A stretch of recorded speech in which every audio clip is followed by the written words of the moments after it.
Welcome to Coffee and Conscious Conversation, the podcast where we rest, share, and awaken. Today we're joined by Carolyn Sidgwick, founder of Soul Love, grief and life coach, and creator whose journey through loss became a mission of light. Carolyn transformed the heartbreak of losing her husband into a space of healing, resilience, and connection. Through coaching, creations, and soulful storytelling, she reminds us that love never leaves. It simply changes form. So pour your coffee, open your heart, and let's step into this conscious conversation together. Enjoy the coffee and the conversation with soul love and an open heart. Thank you. I'm so excited to be here.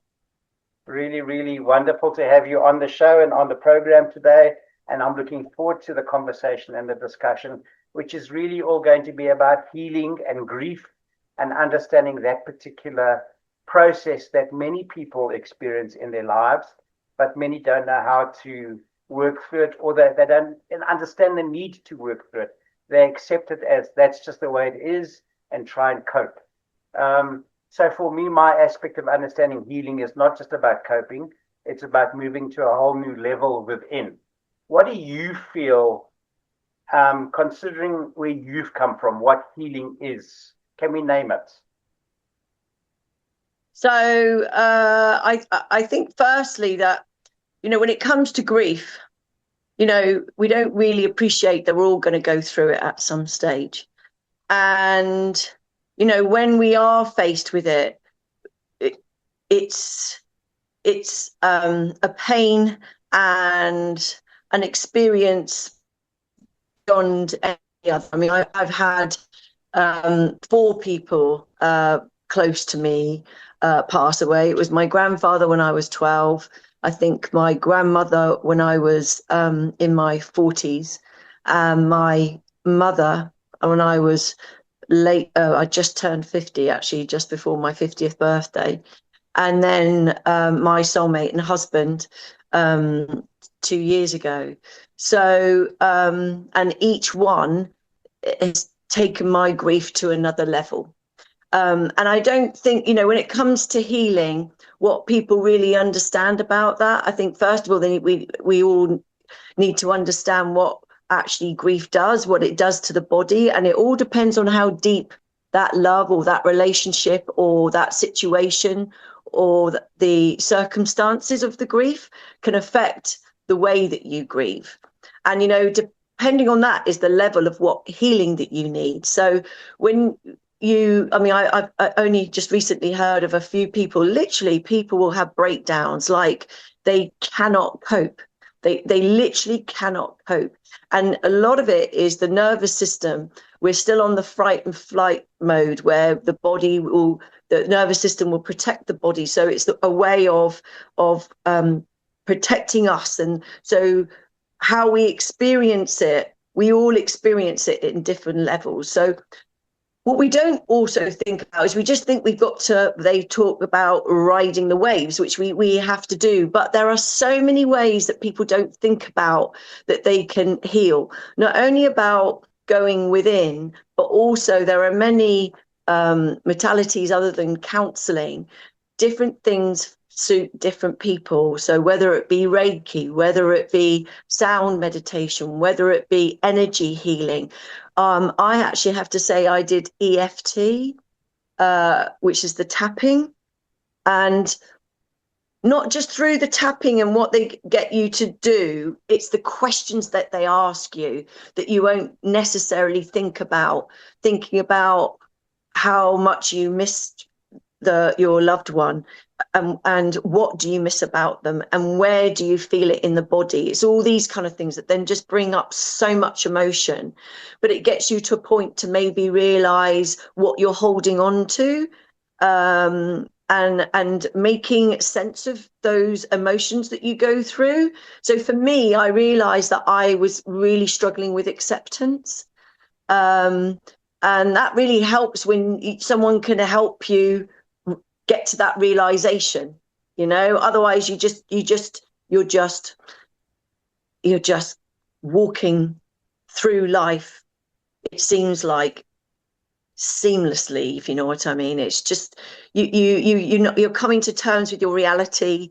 You don't even feel you're living your life. It's like there's another part of you. I mean, some people actually don't even remember the following 2 weeks, a month after that person's passed, because literally everything is just in a haze. But, you know, I'm a big advocate of self-love, because I really truly believe that when we come from a place of self-love, that we deal with things in quite a different way. So you've got to be gentle with yourself. You've got to be understanding with yourself. You know, even if it is going for a massage, your body is going through so much, your mind is going through so much. And you've really got to be gentle with yourself. And yeah, you need that time to go within. And that's how actually the journal all came about, because for me, part of my process was writing. It was writing down my emotions. I could see the abundance, I could see the love and support I was receiving, and I wanted to write that down every day. Someone would send me breakfast, make sure I was eating, come and visit me, take me out, buy me flowers, you know. Also, I could see the messages I was getting. I got messages very quickly from my husband after he passed. And I wanted to write all of those down. I also have signs from him. I would write those down. I wanted to dream so badly about him, and I did, and I would write that down. And they were just, I ended up having journals of journals, which is how the Soul Love Journal came about, because I wanted to pull it all together. And I think if we can try, when you're in such a deep place, you find it a struggle to come from a place of gratitude, but there's always something to be grateful for. I'm a big advocate also of affirmation. So I try to just keep myself together by doing all of these different things to help me with my own healing. And I just think, you know, different things work for different people. And the whole big thing about grief and healing is that there's no right way, there's no wrong way. It's got to be what works for you. I think that's a very important statement to make for people who are on a healing journey, because, you know, to be a healer, you also need to be in a state of healing and healed from some particular process. And my take on this, just to share about it, is that when we experience some form of loss and grief, our identity wrapped around a person or a relationship also then gets shifted into a new structure, into a new way of being. Yeah. Considering what you've been journaling and working on and sharing with your work, what do you think, how do you think we can step into that awareness of, okay, my identity has shifted, it's no longer the same, now I have to rise to the occasion of this new identity? How do we do that? So, you know, I think what we need to try and do is get to a point of knowing that life is never going to be quite the same. You know, depending on the relationship and who it was and circumstances. But for me, I try to help people understand that a new chapter of your life is going to be born. And, you know, when you're ready to accept and walk that chapter, you've got the choice of how you want that to be, you know what it's going to look like. But, you know, when you're initially going through the rawness of grief, you know, you can't even get your head round even thinking about stuff like that, you know. But we have a choice at the end of the day, you know. We can bring good out of bad. And I think for everyone, you hear all these stories, don't you, when someone's been in their deepest place, but it's put them onto a journey or another chapter of their lives that ends up being just so beautiful. I was actually only talking to someone an hour ago who was telling me about her sister that had her husband was murdered, and how her sister just almost collapsed, you know, just you can't even imagine that, can you? And what where she's been and where she is now, that's all part of a process. It just takes us a while to get there, but and when you're in that depth of grief, you don't want to be hearing time's a healer. You don't want to be, it is, but there's certain things you just can't talk and say to people when they're just going through that depth of grief. It isn't consoling at all. It's just absolutely quite frustrating. But we do change. And her story has been the most beautiful one. It is now 15 years ago, where she is now and where she was and how her life has transformed. And, there just always seems to be something beautiful come out of something that's just so deep and sad. And you can't appreciate that when you are in it, and you can't be told it when you are in it. But when it comes to our identity and our healing, we just have to ride the waves until we get to that place where we can then start under that point of making those choices as to how we're going to move forward. Because at the end of the day, we none of us ask and want to go through this, but how we go through it, we do have a choice.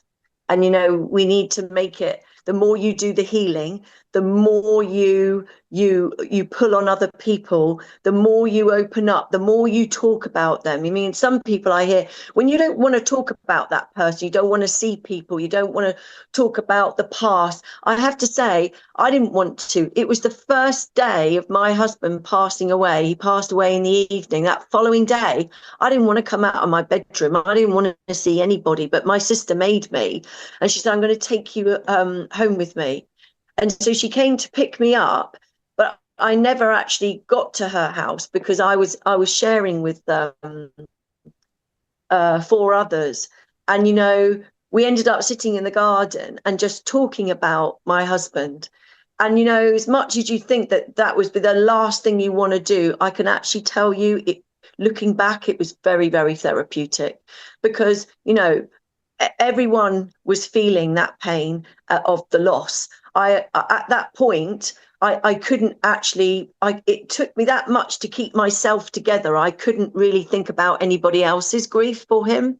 I just was trying to come to terms with my own acceptance and reality and everything else that you go through. But it most certainly is a point in your life where, things can never be the same. What I'm hearing is that somewhere along the way in this process is that a choice is made to move on from it. And it may take time or some event to actually create that choice. But the link between the grief and the choice is very, very clear. So just to share with you, my mother's gone 27 years or whatever along the way. And we did the same. We sat in the garden with my father and, my siblings around us. And to me, that was a very important thing. So thank you for bringing that memory up as well at this moment. But my father made a choice at that particular time just to be who he is, which is stoic. I mean, that has its own reverberations and process. And he's never dealt with her leaving, except he's learned to live with it. Yes. What do you feel? And I'm just sharing you, my personal story of that process going on may link to someone, it may not, I don't know. But do you think that the identity that is lost has to be reformed into something on a more conscious level? Yeah, I do. I feel that I knew from the moment that my husband passed that he was still with me. I just knew that I had to learn to adapt to him being in my life every day, just in a different way.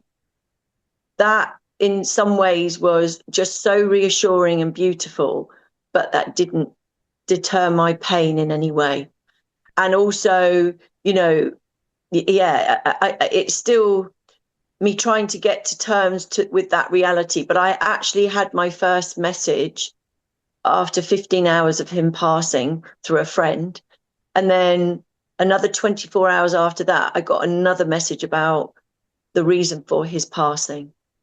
And that really made quite a difference, because we already knew that we were going to do something quite profound together. But we thought it would be maybe working with orphans in Uganda or something.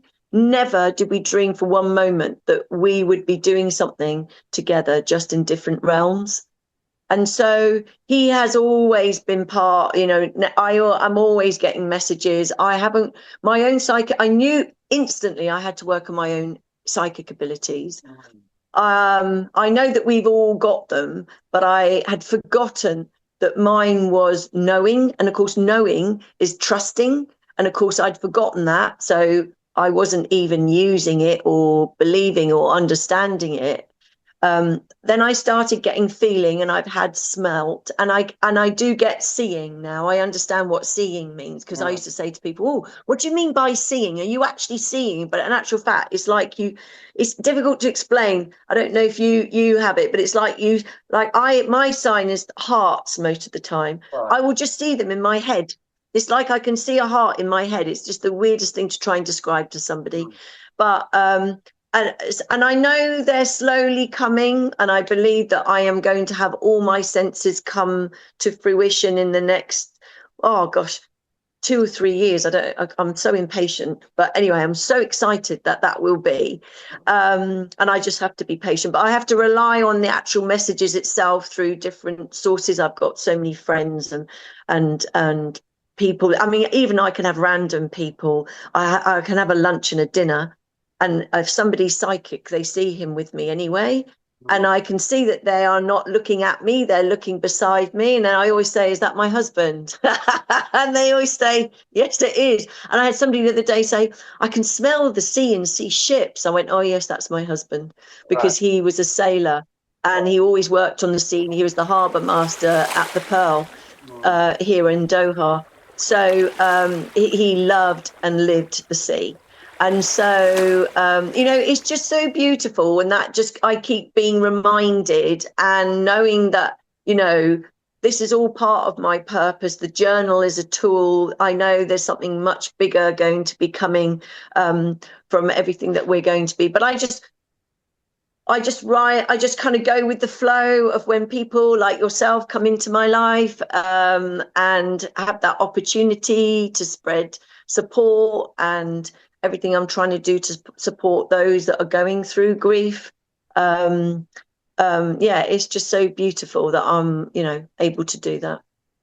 Well, that's the thing. I mean, you had created the dynamic between you and your husband about working somewhere to help people, whether it was Uganda or wherever it was going to be. But that vision would have been just secular in that space and be more physically involved. And yet now look, the passing and you working with him on different realities, different levels of being, is now spreading to a worldwide dynamic. Yeah, eventually. I believe it will. And it's just super exciting. I feel so grateful for it. So grateful. It's just the most beautiful journey. Beautiful, so beautiful. But I just really, it breaks my heart still. And it doesn't bring so much it brings my own grief up. But when I see somebody else going through their own grief, that's what just breaks my heart now. And I can feel quite emotional because I know what that person's going through. I think especially when you're a bit of an empath, when you know what someone else is going through, that pain that they're going through. And I just want to try and help hold people's hands and kind of like give them, for them to be able to see what's open for them, because it's like everything. When you're going through it, you feel that no one understands what you're going through. And there are so many processes of coming to your reality. Then you've got the arrangements, and then you've got maybe the funeral. And then after, you're thinking, well, what happens to me after that? How do I get on with my life? And I think that's where sharing is so powerful, because not only do you inspire other people, but you realize that they're actually going through the same as you. So it actually feels that tiny little bit lighter when you're in a community, because I have a group here in Qatar for it's a meetup every month, and I can see that people don't feel that they can talk to their friends and family because they don't want to be negative. They don't know that people can relate to them. It doesn't feel right just to randomly tell them how they feel, even that person might have passed 15 years, 5 months ago, whatever it is. They just don't feel in the right place to do that.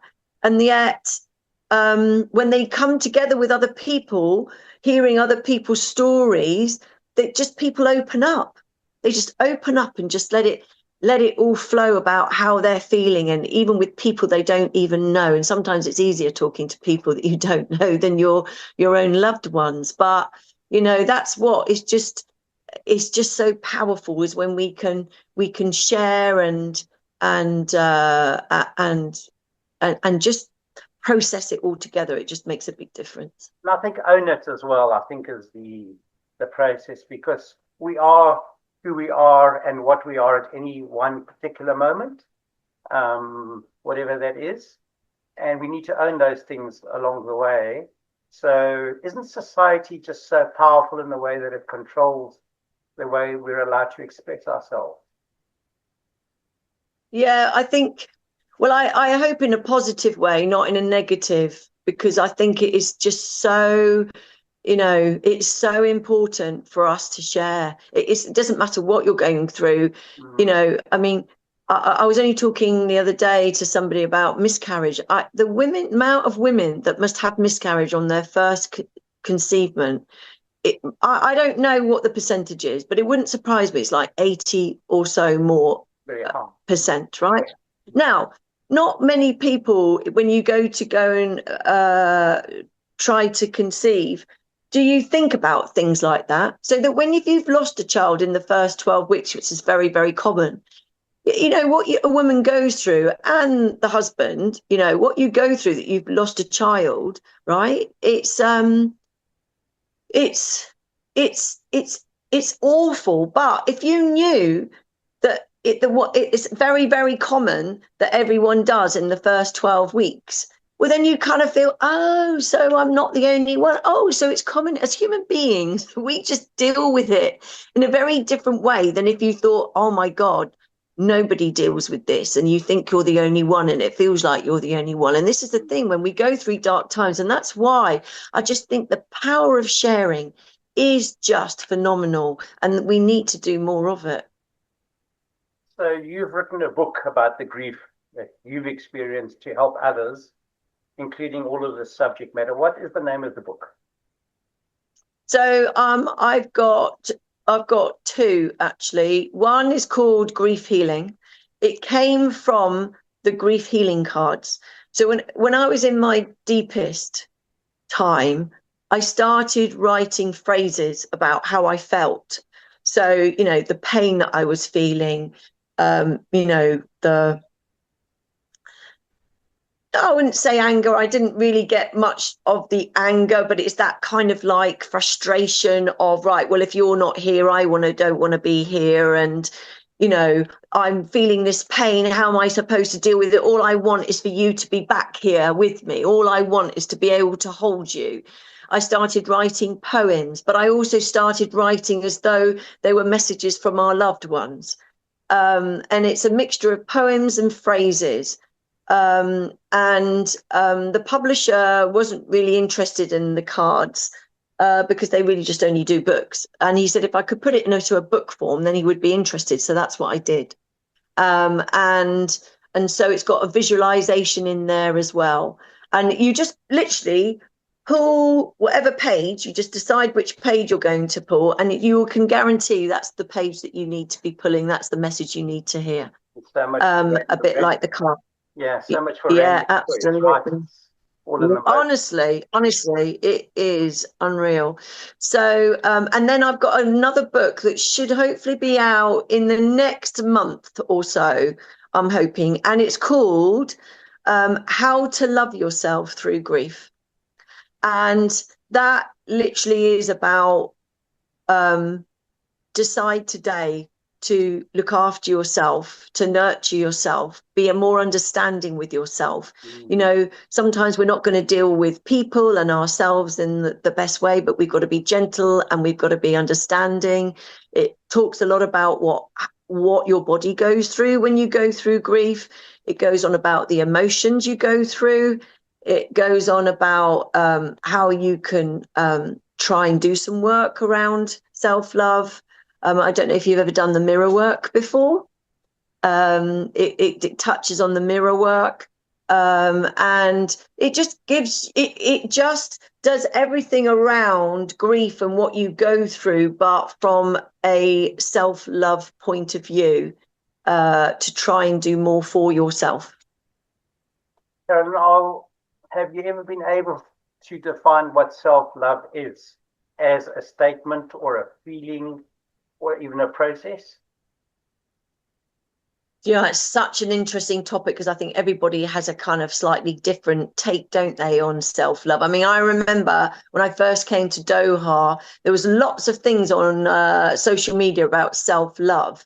And of course, I was running a hair and beauty salon at my sister's salon, Roots, at the time. And so we started bringing a lot of that into having, you know, your nails done and a massage and a pamper. And, you know, that is true to a degree. You know, our bodies do need nurturing. We do need that time out, that space, that time to think.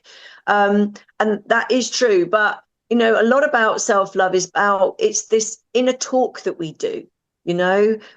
Unfortunately, as human beings, we've always got to put meaning to everything that we do, and we always seem to want to live in the past. I just did an amazing course at the weekend with the Landmark Forum, and I just loved the way that they try to get people to think about, you know, stop living in the past. But sometimes we know when we can't, in our adulthood, we have a fear of something, or we always find that we procrastinate, or we do certain things that we get upset and annoyed with ourselves about.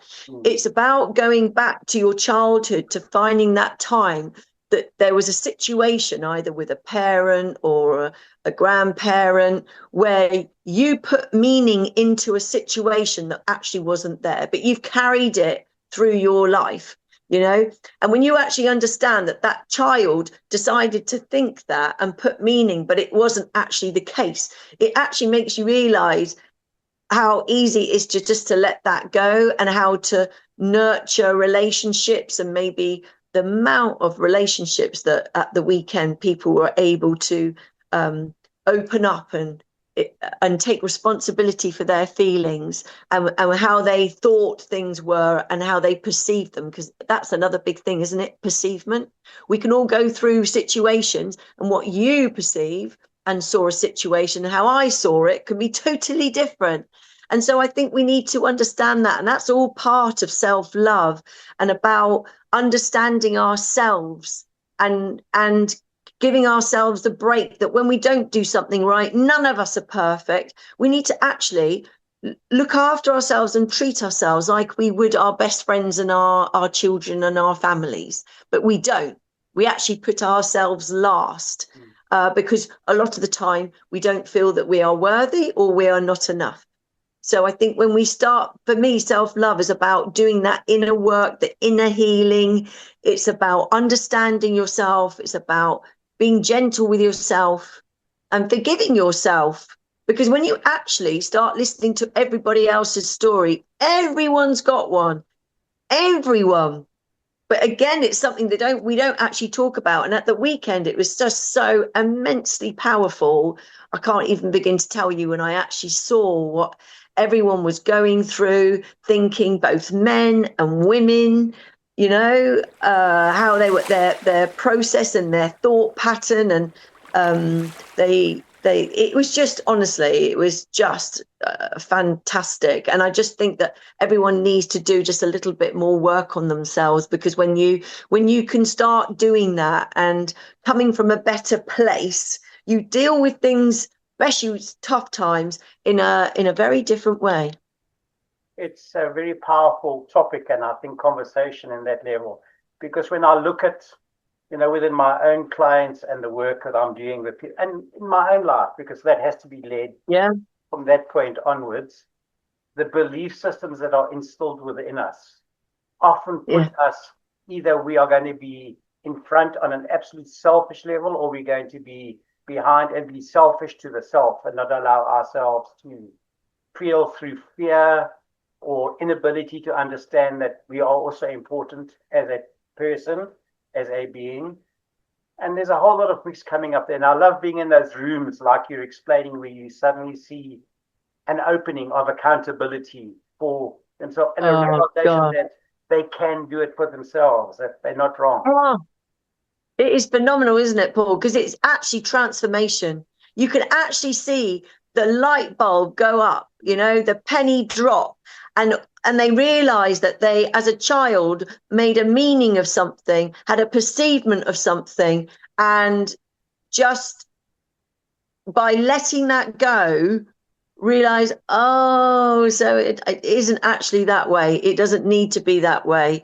And the amount of relationships that were reconciled from just the awakening of what they realize, even if you have got a good relationship with your parents, just how often do we actually say, do you know what? I love you so much. I appreciate you so much. You brought me into this world. And I know whatever you did, you tried your best for me.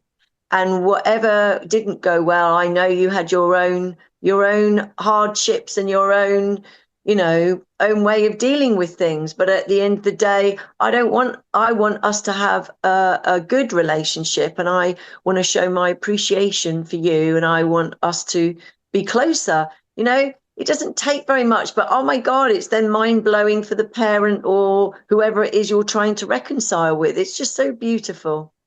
And also, sometimes I think parents of a certain age, like my father is elderly, and I'm just referring to that, is unable to accept that love because he doesn't feel it's part of who he is and his identity. And the way that he shows it is going to be way different. So in some families, you're going to find a situation where some of the children may hold that in disregard and say, my father or my mother or my parent doesn't love me, doesn't like me, doesn't want me around, that kind of thing. And that's where they've got to take accountability for themselves in order to feel satisfied and happy within their own life. That the parents also experience a lot of their own processes and come from their own background and perspectives and beliefs. And it just continues, like that. Absolutely. But it's understanding that anything is possible. Why do we limit ourselves? You might say, I'm never going to be able to get my father to come round to that anymore. Why? When you think that, then that's going to be the case. Whereas if you believe that things could change, then they can change. But what they do is, if you continue, you'll probably find they will mirror you. So if you're continually saying, I love you, Dad, or whatever, or you're nurturing that relationship rather than getting irritated with it, you might find that their behavior also changes. And that goes for anything in life. It was talking a lot about, anything is possible. You have to believe anything is possible. And when you have that attitude, that also can affect your life in quite a big way. I would say be fully open to the fact that where one is at and one's understanding is not the only process. It can change. As you have also learned for yourself, as I have learned for myself, about grief is the healer and takes us into another dimensional way of being. Yes, true. It's true. Grief never goes. you just learn to kind of live beside it, you know, and it pops its head back up, and then you don't hear for it for a while. But you know, no one fully ever heals from grief. But how we decide to deal with it, and you know, I was talking to someone the other day as well, how they haven't really dealt with it at all. They've just parked it. And what's going to happen? And if you don't deal with your grief, it's going to pop up somewhere else in your life through either anger, through frustration, through relationships, through work, whatever. And you're thinking, why am I starting to feel this way? And it's because your grief has come back up. And this is where, you know, even stuff from our childhood will suddenly come back up that you're just not aware of, which is why, you know, that's where you need to do the work with people like yourself, to try and find out where these emotions and where this is coming from, to try and heal it and understand it. Because it's like, again, all of these things, when you get those light bulb moments, it allows you just to take that next step forward, doesn't it? You know, and have that little breakthrough of just feeling that little bit lighter, you know? Absolutely. And just seeing that there is some light at the end of this dark tunnel, which is what people are going through. And just know that there's hope for something newer or nicer or better, whatever we're going to phrase it for them along the way. Carolyn, do you think your combination of being an author, a healer, a coach, is in alignment with a higher identity within yourself? Yes, I do, definitely. I can see that that's everything that I am going towards. I mean, when I knew, like I said, that we were going to do something together, I just had no clue what. For the first year, I just had to deal and adjust to my own grief.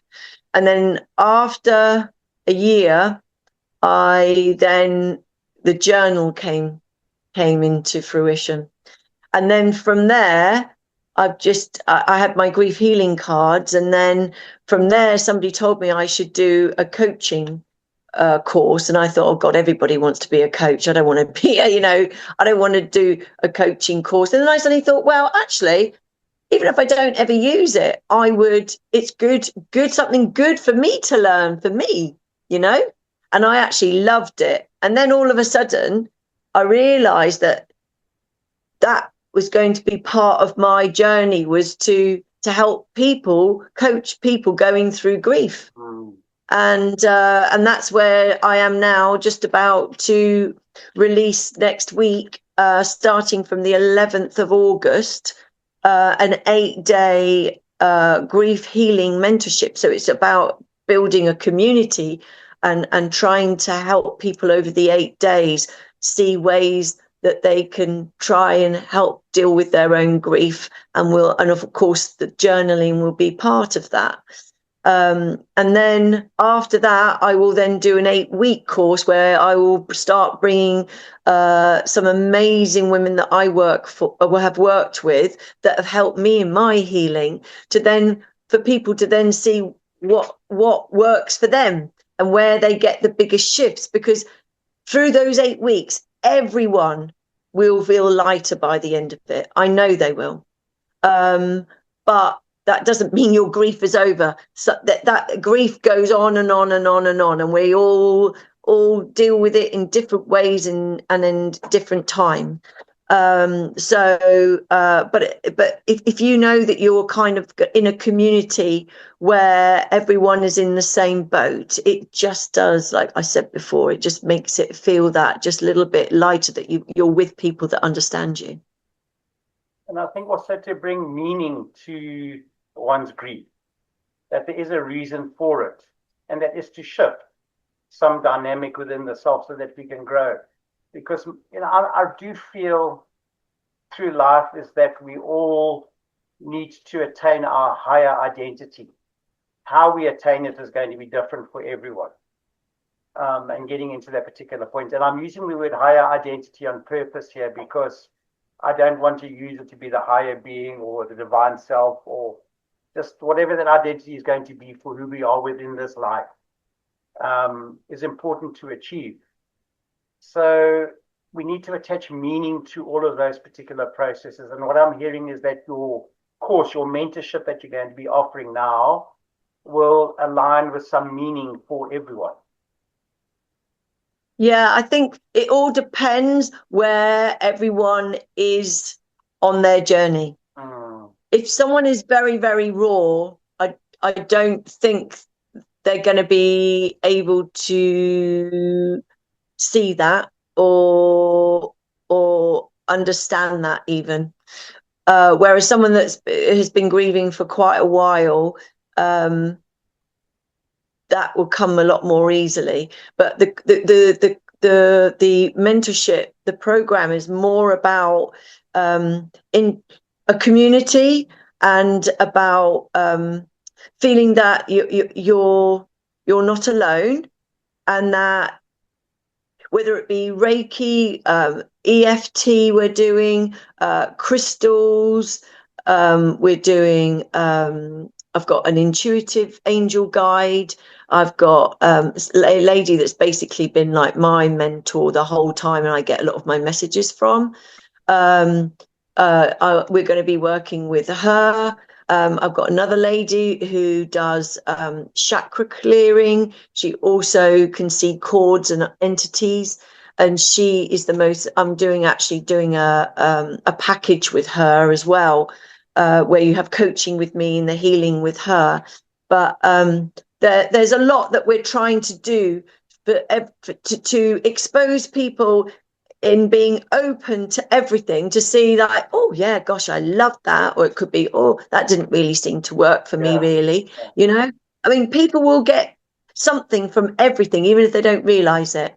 I've even got a meditation. I met this amazing woman here who does sound bowls, but she also does music. And so I have recorded a meditation from my husband that I received from my husband, and I did the talking and she put the music behind it, and oh my gosh, it's amazing. So, but what it's all about, it's about, not only is it the sound, but when people go through that meditation, they will be reunited with their loved one. So it will be super powerful and very emotional, but it's stuff that needs to come up, but in a beautiful way of feeling that your loved one is with you. And it might be that for the first time they feel that person's energy. It could be they actually experience. I remember when I was in Bali, I had a meditate. We were doing, I think it was a women's circle, and I tend to go quite deep in my meditations, I feel like I've fallen, I'm gone a little bit deeper of consciousness, yeah.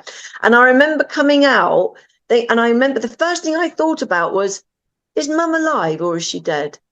And I suddenly thought, oh my God, of course she's not with us anymore. And then I just felt her all around me. It was like, oh, now I understand what it is to feel someone's energy in that way. You know, it was amazing. So this is what I'm just hoping for other people, that even if they are not conscious or they're not really, you know, to awaken them of what the possibilities are and what actually really happens, because it's mind-blowing to think that we can communicate with our loved ones when they've passed. It's just magnificent, the process and the connections that we have when we allow ourselves to go beyond. Yes. I'm going to use the word the mediocrity of who we think we are at times, because we forget the magnificence of being and being aligned on a much deeper level. Yeah. That's because, you know, again, our little human brains is like understanding what we actually really are. You know, at the end of the day, we're energy. We just have a body. But, you know, there's a lot of things that it's step by step. It's like in everybody's journey, and it's coming to what resonates with you, what doesn't resonate with you. It's like some of us are old souls, some of us are young souls, some of us need religion, some of us don't need religion. We're all different, and we've all got our own journey, and that is that. There's no right and wrong way. If I'm going to share a little story between us as well, which is now going to go out to whoever's going to listen along the way, because what we assume things to be often don't happen. So, and I just think you may enjoy the story, so I'm sharing it to you where I'm at the moment. It's reminding me of the time my mother passed away as well, and the group that I was working with at that time, we held a meditation just to say goodbye and honor the being, honor the soul that had left. Oh, how lovely. And in a vision at that moment, my mother came to me. So, I mean, you'll understand what I'm saying along the way. She was there in fullness. And for some reason, I had a rose with me. And I gave it to her because I knew this was goodbye. She took that rose, she looked at it, and she just went. She threw it across the floor, as she did in her personality. And she said, "What do you want? You're wasting my time. I'm in a hurry." And left. Wow. I'm going, well, what a waste of bloody time, So what you expect from a process in terms of what could have been a lovely goodbye turned into the personality of someone who's in a rush to go off somewhere because they were excited about it. And they weren't staying near these surroundings, Wow. So, yeah, it took me a long time to actually understand where that came from. It was really funny at the end of the day because... Oh, my gosh. Well, it's good that you saw it that way. She went in true fashion. She did what she did in her best way. Absolutely. But that rose thing across the room or over her shoulder or whatever. Oh, anyway, bless you.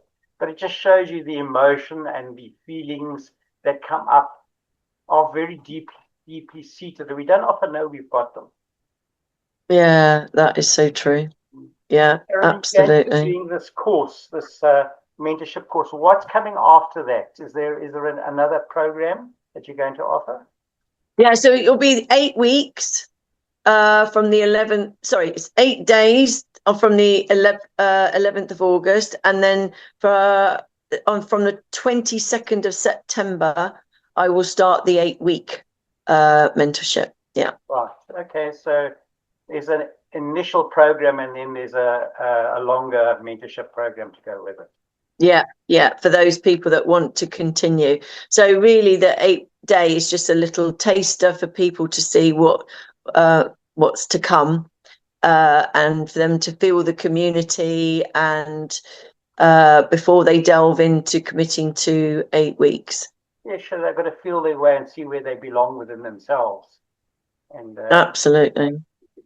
Because these are decisions that people make. They're not going to change who they are at the end of the day. No, exactly. Yeah, I'm excited about it. Really good. Amazing work. And where can people contact you? I'm assuming on your website or on your social media? Yeah, my website is just about, it went down for a little while because it needed a few changes and updating. So that should go live today, tomorrow. And then they can just contact me on Instagram. That's soul.8.love. And I've got YouTube, which is called the Soul Love Journal. I've got a podcast that I do once a month on there, where I talk to people that have had their own journey of grief, because again, it's all about sharing, or people that support people in grief. And I've just started doing one called We Are Light Beings with Carly, who I was just telling you about, where we talk about the chakras and about, what light beings, what we are as light beings, and how her work. And I think she wants to talk a lot about angels, because she works a lot with angels. So yeah, that's super exciting as well. Yeah, so I think probably the main place is either on the website, and the courses will be up there. The programs will be up on the website as well. Well, we'll definitely. And I'm just about to go and do a retreat in Chicago, which is on the 21st of August. It's a 3-day retreat called the Listening Retreat, and that's going to be a lot about with psychics and working on the nervous system. And I'm going there to talk about the journal and more about my relationship with Matt since he's passed, and our connection together. So I'm really excited about that. Oh, really amazing stuff that's going on. You know, from where one was and one assumes one will be, and plans and creates goals to get to a point where we are doing something way different. It's just magic. It truly is. Isn't it? I just always know that he just brings people into my life. I meet people. I've met so many new people even this year. And this year has been a very trying year with everything going on in the world, especially here in Qatar. So it's just been amazing. I'm just open. I feel my life is flowing. I feel I'm just so very blessed. I love what I do. And just, you know, the book, the journal, the books, just everything. It's just been, and just started even this course, the program. I'm just so super excited about it. And I just, you know, I know, you know, it won't, to start with, we probably won't have so many people because it's all very new and I've got to get it out there.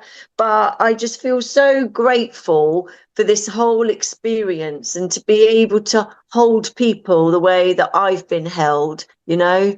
I'm really looking forward to it all.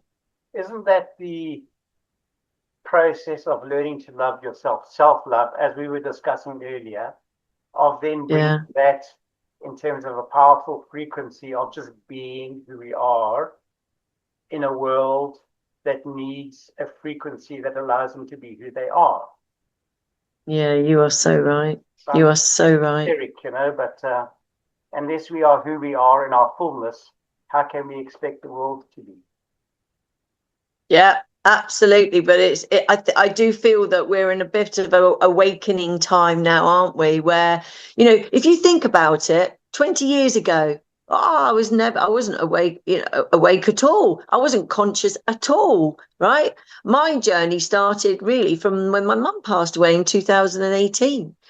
And if you think now about all the light workers, if I think about the knowledge and everything that I've learned, experienced, absorbed, you know, it is mind blowing. But that was always my journey. That was always as a soul to come and do that. And I know that, and I understand and I appreciate that now. But it's just so beautiful what is going on now. There's just so much more, even you can see on social media, so much more consciousness now, isn't there? There is things you and I would never be having this conversation. They'd think we were nuts. Correct. 20 odd years ago, you know. Yeah. And I think anyone that was a little bit spiritual or had those kind of feelings or psychic, they were known as hippies, or they were just a bit ooh, you know. Whereas, you know, now it's totally different. And the people that were psychic, they wouldn't really openly say they were psychic, whereas now people are open about saying that they're psychic. Let's call this episode the new normality. Yeah, there we go. Because that's really it is. You're right. You're right. The new normal. Yeah, I love that. So we'll do that definitely along the way. Carolyn, we've been talking for 45 minutes easily. Oh my God, it doesn't feel like it. I really appreciate you sharing and being on today's episode. And thank you for who you are and for sharing that with such a beautiful heart. And I really think people would benefit so much from connecting with you, contacting you, and just being in your space for whatever time frame they need to be in. at that particular Oh, well, my door is always open for anyone. I've had quite a few people reach out, and I'm here ready to hold everybody's hand going through grief, because I know how painful and difficult it is. But thank you so much for having me and giving me this opportunity to be here and connect with you. I can see how beautiful your light is as well. Thank you so much. Thank you for sharing all of that.